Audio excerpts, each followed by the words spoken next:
single family or multifamily? What's better? Let's compare like a 40 unit apartment building to like 40 single family houses, right? What's the best from like a pros and cons standpoint? I think I'll do pros for like single family and then for multi, and then the cons are kind of like the opposite of the other, if that makes sense. So the pros for 40 single family houses, well, you can diversify markets, right? So you can have some houses over here, some houses over there, and that could be beneficial, right? Um, Also, you can sell, like let's say that you have like 30 or 40 houses, I said, and you just need to sell maybe 10 to buy whatever, a new boat. You can sell 10 of them, right? If you had 40 multifamily, 40 units of a multifamily, you couldn't just do that. You could refinance, I know, but we're saying like if you wanted to just literally sell it, right? So you could sell off chunks, which you couldn't do with apartments. Also on houses, houses usually appreciate quicker, mostly in today's market, right? So let's say that you maybe bought a house in like, I don't know, 2012 for 100K and you've been renting it for 1500, 1500 this whole time.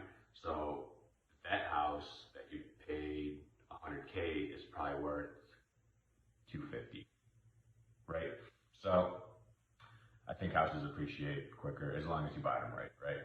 So those are some of the pros. For multifamily, I guess here's some of the pros. You have one loan, right, on those houses, unless you have like a blanket loan or something like that set up. You would probably have a whole bunch of different mortgages. Let's just say it's one building that houses 40 units.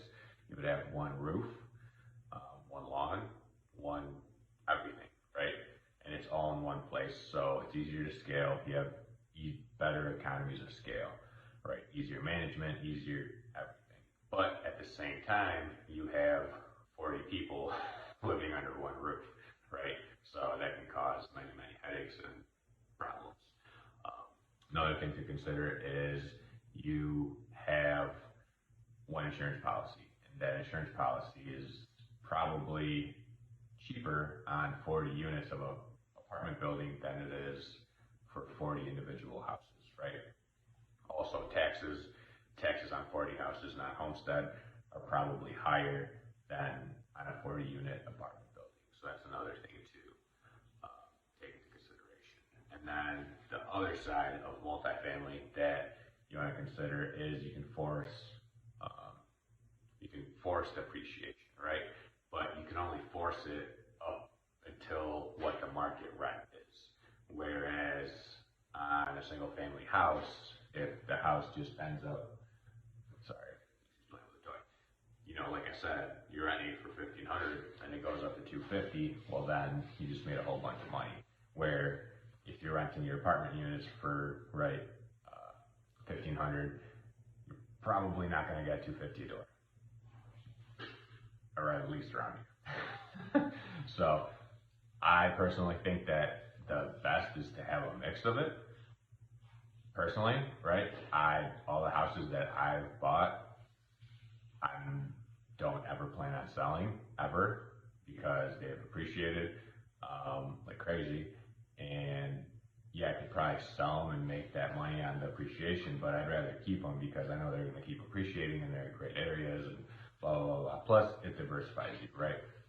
So again, I think the best is it depends on what your goals are and what you want, right? Some people just want maybe, I don't know, 5 houses that are paid off and they own them, they don't have a mortgage, and they could live off, let's just say they're all getting like $1,000 a month or $1,500 a month after you take out all your management fees, all the other stuff.